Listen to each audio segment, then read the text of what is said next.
주간 경제브리핑 순서입니다. 중동 전쟁으로 지역 산업계도 비상이 걸렸습니다. 전쟁이 한 달 이상 이어질 경우 국제 유가 상승과 고환율, 물류비 상승이 수출 경쟁력의 발목을 잡을 수 있기 때문인데요. 내수 시장도 위축되고 있는데 대형마트 판매는 두 자릿수 감소폭을 기록했습니다. 이종훈 기자의 보도입니다. 중동 전쟁이 확전 양상 속에 장기전 조짐까지 보여 지역 경제에 악영향이 예상됩니다. 지난해 대구 전체 수출에서 중동 비중은 3.6%, 경북은 2.6%를 차지하고 있습니다. 한국무역협회 대구 경북 본부는 이번 사태가 한 달 이상 이어지면 중소수출 기업에 실질적인 피해 가능성이 있다고 내다봤습니다. 호르무즈 해협 차단으로 물류비 상승 그리고 운송 지연에 따른 유동성 저하 등 간접적인 피해가 발생할 것으로 예상됩니다. 지역 주력 산업에도 피해가 우려됩니다.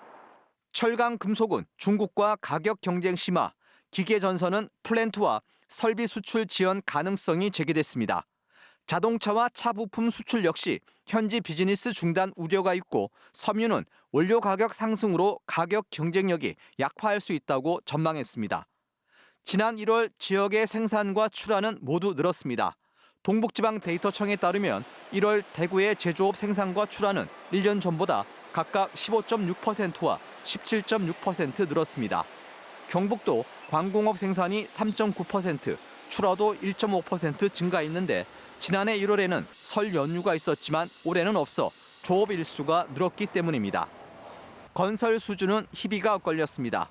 대구는 63.3% 줄었고 경북은 김천 거제를 잇는 남부 내륙철도 공사 관련 발주 영향으로 645.7%나 늘었습니다. 민간 소비는 대구 경북 모두 꽁꽁 얼어붙었습니다. 특히 대형마트는 대구 22.1%, 경북은 29%나 감소했는데 대구는 2022년 2월 이후, 경북은 기준 지수 개편이 이뤄진 2020년 이후 가장 감소폭이 컸습니다. 소비 위축 속에 소비자 물가는 다소 안정 흐름을 보였습니다. 동북지방데이터청에서 발표한 지난달 대구의 소비자 물가 지수는 1년 전보다 1.7%, 경북은 1.9% 올라 지난해 9월 이후 최저를 기록했습니다. 특히 경북은 6개월 만에 정부의 물가 안정 목표치인 2% 아래로 내려왔습니다.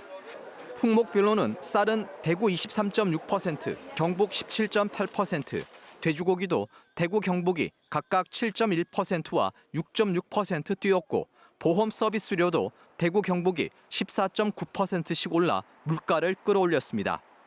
신선식품과 유치원 납입금이 내려 전체 물가를 낮췄습니다. 이번에는 부동산 시장 살펴보겠습니다. 한국부동산원이 발표한 3월 첫째 주 대구의 아파트 매매 가격 지수가 한 주 전보다 0.01% 내려 118주째 매매가 내림세를 이어갔습니다.